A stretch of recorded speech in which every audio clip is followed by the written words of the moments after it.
Less than 1 week until Space Marine 2 launches, and this is one of a handful of games that I'm incredibly excited about. And after the pleasant surprise that was Helldivers 2, although admittedly that is feeling a little bit bittersweet at the moment to say the least, I'm highly confident that this is the next game that has the potential to really blow up and not only please die-hard Warhammer 40k fans, but also introduce newcomers to the grimdark powerhouse as well. And there are many reasons why I'm so excited. I can't tell you, chat, how happy it makes me to see that stat system in a game like this. Again, an example of using tried and tested gameplay loops and systems that work. If you know me, folks, you'll know that I'm very much a realist, and after consuming a lot of Space Marine 2 material today and earlier in the week, there are definitely some areas that I'm not only really hyped about, but also concerned about as well. So, with that being said, let's get into it and just start by saying Space Marine is shaping up to be an absolutely epic spiritual successor to its 13-year-older sibling, Space Marine 1. And let me tell you, folks, if you haven't played the original, do yourself a favor and grab a cheap copy and check it out. It's an absolute classic, not only because the storyline is engaging and immersive, but also just how well it does a number of things which we will be referencing throughout this video. I've recently revisited Space Marine during my live streams, and it's very clear to see that Space Marine 2 has clearly iterated on some of the unique and alluring elements that make the first game such a joy to play. The movement mechanics for one, the melee combat system, the range combat, the general ebb and flow of the game, which is all packaged within a third-person action approach with well-developed melee and range combat systems, which are equally well complemented, might I add, by a range of class-specific skills and abilities, which further add to that gritty power fantasy that Warhammer 40k is so well known for. The game has an excellent blend of hack and slash and range combat with a very unique but familiar set of movement mechanics which are much akin to the Gears of War series and the previous instance of the game. The core mechanics are a trifecta of sorts, requiring the player to weave intricately between melee attacks, dodges, parries, combos, and of course, firing your weapon with the added option to use your class's ability. The melee combat is visceral, violent, and incredibly engaging, and to be fair, it seems pretty basic on first glance, creating attack combos by spamming buttons. What's so special about that? But the real intricacy comes with the requirement for the player to parry sometimes telegraphed, sometimes not telegraphed enemy attacks, adding a layer of depth to the way the player engages with the moment-to-moment encounters that come in thick and fast during a session. And this, coupled with the aforementioned requirement to weave between movement, dodges and shooting, creates an experience that sounds and looks highly rewarding and exciting to play. And much like Space Marine 1, the melee combat includes melee finishers, an execution of sort, folks, and these look absolutely incredible, and I've been totally blown away by just how imaginative some of these methods of dispatching Tyranids are actually appearing to be. Watch this. That is absolutely outrageous. Now, I do just want to cool my jets for a moment and point something out that I am slightly concerned to hear, and that is that some reviewers have stated that the execution and the parry mechanics can feel a little bit clunky in some instances, and that isn't really that surprising to me, if I'm honest, folks, because when you see what a great technical marvel Space Marine 2 is shaping up to be, there is clearly some room for issues to emerge. But I do wonder, is it going to make for some game immersion breaking frustrations? It's a minor concern, but a concern nonetheless. Now, this next section is something which absolutely delights me, and if you're familiar with my recent Helldivers 2 discussions and what I feel they should be adding to the game, you will understand why. There are mini-bosses and raid-like enemy encounters within Space Marine 2 that appear to present players with actual boss mechanics and different phases, and I'm just absolutely delighted about this. I think it's going to be an absolutely fantastic addition edition, and I've seen some fantastic footage of engagements with the infamous Tyranid adversaries such as the hulking Carnifex, Hive Tyrant, and everyone's favourite stealthy Xeno, the Lictor. Mechanical challenge is always something that I've been a fan of in games, and I'm just so pleased that we'll be getting this in Space Marine 2. What's even more exciting to hear is these enemies can drop resources that are required to help build out and progress our classes. More on that later, folks. By introducing these encounters during the game, I think this is going to be amazing at creating that lovely push-pull, ebb and flow, variety that players demand in games, and in a manner that I hope Helldivers 2 developers will watch closely and learn from, because I passionately believe Helldivers could take this type of idea to improve their game a lot.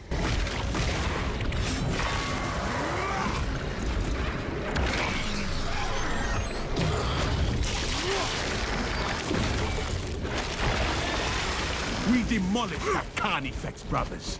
Now, I was first introduced to 40k when I was about 10, where, like many others, I was a huge fan of the tabletop games, and I actually had a pretty meaty Tyranid army. I think it was about 5,000 points worth, and when you're that age, that's quite a lot of money, folks. And also played Space Wolves, Eldar. In fantasy, I played Dark Elves, Bretonnians, Chaos.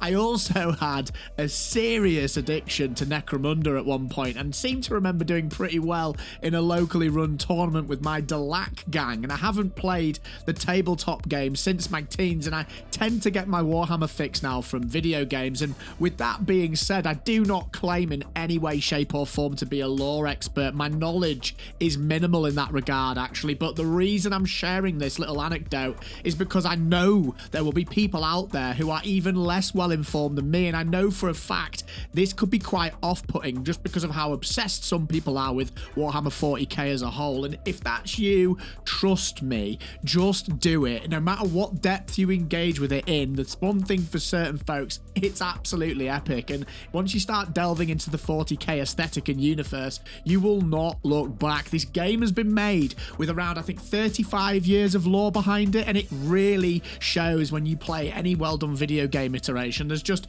such a deep wealth of material for the devs to work with, and that lets them have an absolute field day. Now, speaking of the devs, Saber are promising a lot with this game, folks. A solid campaign which houses co-op elements, PvE operations which promise 20 to 30 minute online only slugfests that are much akin to Darktide and Vermintide missions, and stellar PvP functionality in the form of intense 6v6 control point maps. This is another concern for me, if I'm honest. Are they spreading themselves too thin? From what I've seen and heard, no, they are not, but I just can't help but wonder, is this going to be an instance where there's just a lot of different things to do, but the substance and the depth just isn't there, and we're going to end up burning through it in 50 hours or so? And don't get me wrong, that is absolutely fine, but the caveat to saying that, folks, is when you're slapping these insanely high, now standard AAA prices on different editions of the game, I'm sure you'll forgive me for expecting a game I can really sink my teeth into. And speaking of which, if you're looking to acquire Space Marine 2, our channel sponsor, Instant Gaming, can offer you this and other exciting titles such as Black Myth Wukong at insanely discounted prices. In terms of Space Marine 2, if you're looking to pick up the standard edition of the game, you can grab this for a reduced cost of $52, which is down from $67. Or perhaps if you're like me and you're looking for an early access edition, don't worry, folks, Instant Gaming has got you covered. You can pick up the gold edition for $76, which is down from $100, or the ultra edition for $85, down from $112. That's 24% off, and will allow you to gain the sweet 4-day early access and season pass, so you can jump right in and get a head start. So if you want to save some money on video games and support me and the Phase Shift community as we take on the Tyranid scum, click on the link in the description or the pinned comment below and enjoy those juicy Instant Gaming discounts. Now, back to the video. Operations are intended to be played over and over and are tied nicely to the 6 playable classes, each boasting of its own progression system, and I'm so excited about this, folks. This in itself is a huge selling point for me, and somewhere I think, again, Helldivers 2 really fell down hard. Players have been crying out for more to throw the kitchen sink at, and that just hasn't materialized in that game yet. Tying these progression systems to this operation gameplay loop sounds excellent on face value, but I do still question whether there will be enough content within the operation game mode to keep people engaged for extended periods of time, and the promise of extra missions, difficulties and enemies in a recent post, which will be coming for free by the way, is very welcome, but the skeptic in me always wonders if this indicates that there is a lack of content coming to this game at launch. And with that being said, folks, I haven't played the game yet, and as we're all aware, the reviewers are being incredibly positive about this game, so hopefully my concerns will be put to rest. And operations offer an increasing difficulty scale which rewards better currency that you might spend on customizing and developing your class loadouts.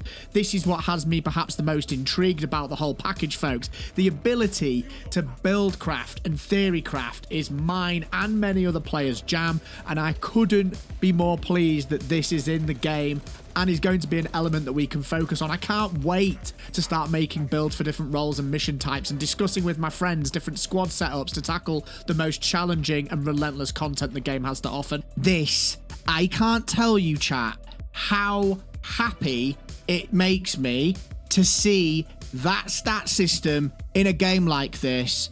Like, I think this is going to be absolutely huge in terms of replayability, general interest levels.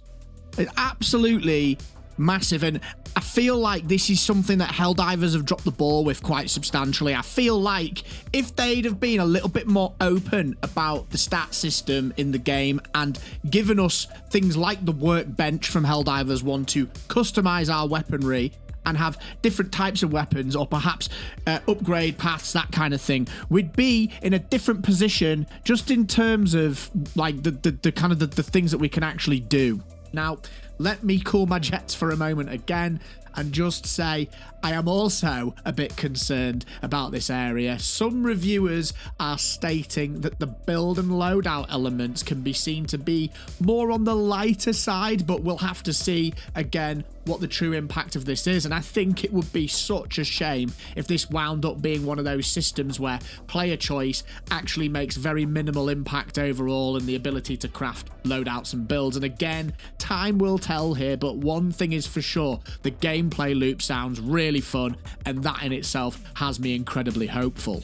The progression system itself utilizes the armoring hall, which is aboard your battle barge, and it is here you can access all areas of your character's progression, the class specific levels, perk trees and weapon perk trees being the primary area of intrigue here. A combination of spending resources gained from mission completions and perk points from leveling up are what allow you to customize your character in the aforementioned manners. A familiar tiered system is implemented with the resources, requisition being the easiest to come by, and you'll be spending this in abundance. And then we have armor data, from what I understand, which you can acquire from killing bosses such as carnifexes, and I believe that this is the material that can be acquired in 3 separate tiers. Correct me if I'm wrong here, folks. Mastercrafted, Artificer and Relic tier, and this sounds absolutely fantastic to me. I'm really excited that they're giving us the opportunity to get some real reward from ramping up the difficulty levels and punishing ourselves, hopefully, in those really difficult operations. And on the topic of loadouts, now this one really was a pleasant surprise to me, and I only found this out recently, and I'm not sure how widely known it is. You can take 3 custom loadouts per class, not just in your setup and your menus, but you can actually take it into missions, and this is where the real planning comes into play, as during missions you can access drop pods that allow you to change your loadout to any of the 3 that you've created, and this just sounds brilliant because it's adding another layer of customization and planning into the game. So like, just imagine, folks, imagine having to switch your loadouts based on the section of a mission that you're up against, and having the ability to deal with different circumstances based on enemy compositions that you know you're about to face. That just sounds awesome, and a great way to encourage players to build out their loadouts and engage with that customization system, and I'm really interested in seeing how this plays out. Now, again, for probably the 5th time I'm going to say this, I'm going to cool my jets. I am concerned about the PvP the decisions that are being made for the crossplay around PvP, and what appears to be seemingly pretty dim-witted AI, considering the Tyranids aren't supposed to be stupid. First of all, I want to stress, I am really looking forward to the PvP in this game from both a player perspective and a community standpoint. We've already all been talking on live streams about the things that we're going to do when we get the PvP mode in our hands, and I can't wait to sink my teeth into it. But watching the footage, I can't help but think it just looks a little bit half-baked in my opinion, and shallow, and the footage seems to indicate that the TTK is very unforgiving in the sense that once you're kind of wrapped up in another player's attack pattern, that's it. You don't really have any opportunity to react and really do much to get the player off you. And I could be completely wrong, and I'm happy to be proven wrong, and I'm happy to be told in the comments below by someone that's got more information or experience even playing the game that I am wrong. And I do acknowledge that we're only seeing snippets of the showcase gameplay, but that was really something that just immediately struck me, and I do want to be wrong on this one. Furthermore, we actually found out today that crossplay won't work for PvP, and I just think that's a huge shame. And I know loads of community members in the PSC were really looking forward to playing with us PC players in PvP matches, and now that's just not possible. And I understand the decisions from a fairness standpoint perhaps, but maybe giving us the option to turn it on and off for private matches or something similar would be a good remedy to this, because I do think it's a massive shame. And as for the AI, well, again, I'm only going by what I've seen and what I've heard some reviewers say, but the game just does look a little bit easy from a PvE standpoint. The AI doesn't really look like it presents that much of a challenge, and I've seen reviewers acknowledge that actually this is a concern as well for them. So what do you think about that one, folks? Sound off in the comments below. If you're looking for a place to find groups to play Space Marine 2 and join the Phase Shift community, use the Discord link below in the description and drop the channel a subscribe to keep informed. We've got looking for group functionality baked into our Discord server, and you are more than welcome to use it, folks. Take care of yourselves, keep having fun, and I'll see you in the next one.